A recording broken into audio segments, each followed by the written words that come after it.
The 1965 United States quarter-dollar coin occupies a unique and transformative place in American numismatic history. It marks a turning point not only in coin design and production, but also in the broader economic and cultural landscape of the United States. To understand its full significance, one must examine the events leading up to its creation, the reasons behind its material change, its design continuity, and its lasting impact on coinage and society. The quarter dollar, commonly referred to simply as the quarter, has been part of the United States monetary system since the late 18th century. By 1932, the design featuring George Washington had been introduced to commemorate the 200th anniversary of his birth. This design, created by sculptor John Flanagan, remained in use for decades and was still the standard when the 1965 quarter was produced. However, while the design remained familiar, the composition of the coin underwent a dramatic and historically significant transformation in 1965. Prior to 1965, U.S. quarters were made primarily of silver. Specifically, they consisted of 90% silver and 10% copper. This composition had been standard for many years and gave coins intrinsic value beyond their face value. However, by the early 1960s, the United States began to face a severe coin shortage. This shortage was driven by several factors, including increased demand for coins in a growing economy, the rising price of silver, and widespread hoarding by the public. As silver prices rose, the intrinsic value of coins approached and sometimes exceeded their face value. This created an incentive for individuals to hoard coins or even melt them down for profit. The result was a circulation crisis. Coins were disappearing from everyday use, making it difficult for businesses and consumers to conduct routine transactions. In response to this growing problem, the U.S. government took decisive action. Under the leadership of President Lyndon B. Johnson, Congress passed the Coinage Act of 1965. This landmark legislation fundamentally changed the composition of several U.S. coins, including the quarter.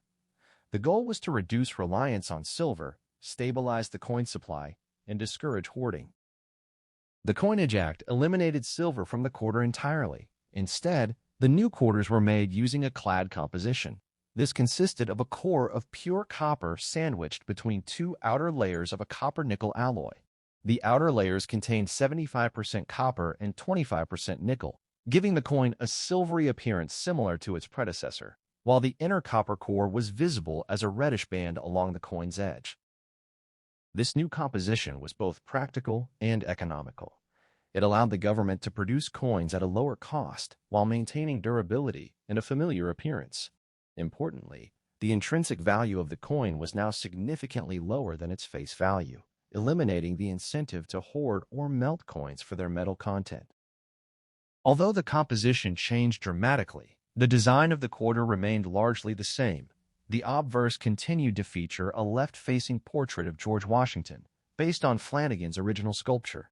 The inscriptions "Liberty" and "In God We Trust" were retained, along with the year of minting, which for this coin was 1965. The reverse of the coin also remained unchanged. It depicted a heraldic eagle with outstretched wings, clutching arrows, and an olive branch. Above the eagle were the words "United States of America," and below it was the denomination quarter dollar. The phrase "E pluribus unum" appeared above the eagle, reinforcing the national motto. One notable change in 1965 was the temporary removal of mint marks from coins. Traditionally, U.S. coins included a small letter indicating the mint where they were produced, such as D for Denver or S for San Francisco. However, to discourage collectors from hoarding coins based on their mint origin, the U.S. Mint removed mint marks from all coins produced between 1965 and 1967. As a result, 1965 quarters do not bear any mint mark, even though they were produced at multiple facilities. The production of the 1965 quarter was extensive. The U.S. Mint worked diligently to address the coin shortage, producing hundreds of millions of quarters that year. The new clad coins entered circulation rapidly and helped alleviate the shortage, restoring confidence in the nation's coinage system. Public reaction to the new quarters was mixed at first. Many people were accustomed to the weight, sound, and intrinsic value of silver coins. and the new clad coins felt different. Some individuals were skeptical about the change and continued to hoard older silver coins. However, over time, the new quarters became widely accepted as the standard currency. From a numismatic perspective, the 1965 quarter holds special significance. It represents the first year of the clad coinage era in the United States, a period that continues to the present day. While the coin itself is not particularly rare due to its high mintage, it is historically important as a symbol of transition and adaptation. Collectors often distinguish between pre-1965 silver quarters and post-1965 clad quarters. The 1965 coin serves as the dividing line between these two eras.